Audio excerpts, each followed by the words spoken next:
On a quiet street in the late 1970s, a man who had taken countless lives thought he was finally in the clear. Police had chased him for years, but every lead went cold. What nobody expected was that his downfall wouldn't come from DNA, witnesses, or confessions, but from something as ordinary as a parking ticket. The city of Minneapolis was living in fear. Women, especially young college students, were vanishing one by one. Families who had once felt safe were suddenly double-locking their doors at night. Among the victims was a 20-year-old university student, bright, kind-hearted, and full of dreams. She had just left a late-night class, planning to meet friends, but she never made it. That night, she became another name on a growing list of missing women that haunted the community.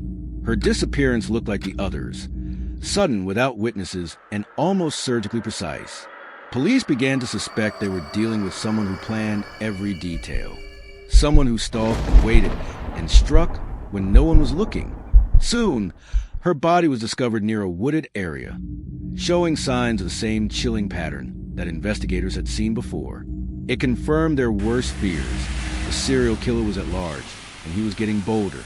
Detectives poured everything they had into the case. They interviewed classmates, neighbors, even bus drivers who worked near the campus. But leads quickly dried up. The killer left almost nothing behind. No fingerprints, no eyewitnesses, no obvious connection between the victims. But then, something small caught their attention. On the night the victim disappeared, a parking enforcement officer had written a ticket near the area. It was just another routine violation, logged away and forgotten. But when investigators cross-checked records, they found that the ticket had been issued to a tan Volkswagen Beetle. At first, it seemed meaningless. Thousands of cars received tickets every month. But when police followed up, they uncovered the name on the ticket, Ted Bundy. At the time, Bundy was already on investigators' radar, but nothing tied him directly to the murders. He was charming, educated, and knew how to hide in plain sight. Police had suspicions, but no hard proof. The parking ticket changed everything. It placed Bundy's car at the exact location where the victim vanished. It was a missing puzzle piece, the first real link tying him to the crime scene. From there, detectives dug deeper. They realized Bundy's Volkswagen had been spotted in multiple areas where women had disappeared. Witness descriptions of a handsome man with a cast or crutches also began to line up.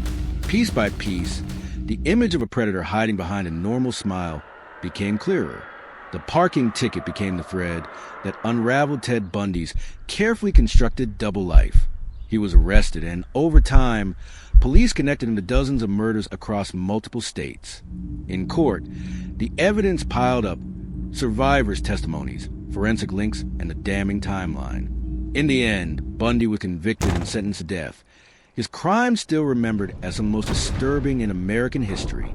It's chilling to think that one of the most notorious killers in history, a man who believed he was smarter than everyone else, was undone by something as ordinary as a parking ticket. And yet, Bundy's case is just one of many where a small, overlooked detail changed everything. In our next story, we'll explore how a single grocery store receipt exposed another cold-blooded murderer.